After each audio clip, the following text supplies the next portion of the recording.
अस्सलाम वालेकुम जी, मैं तुहाडा भरा साद रमजान, दुकान नंबर 3 अलकरम कमीशन शाह भरावण मंडी तो गल करना पिया। मटर बेच लगे असी बोली ते बिस्मिल्लाह पढ़ के 500 खरा सा जी। अच्छा जी 500 600 700 राणा साहब रहो जरा पूरा। अच्छा ये 800 रुपया जी, 800 1000 रुपया जी, 1000 रुपया जी, 1100 रुपया जी, 1000 रुपया जी। मत चक्कर आ यार, 1000 रुपया जी, 1000 रुपया जी। बोलो बोलो अकबर की गल इन्ने को 1100 जी, सारा 1100 रुपया जी। यार तू पहले फिर 1100 रुपया जी। भाईजान बोले मिलने इन्हें नहीं बोलना। 1100 रुपया जी, 1100 नहीं ना मेरे। अच्छा चोरी 12 5 और 12 तेरे कितने 12 4 इधर 12 जी, 1200 रुपया।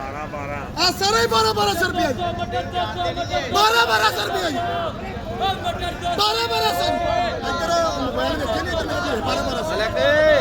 1200 रुपया जी, 1200 रुपया जी, 1200 रुपया जी, 1200 रुपया जी।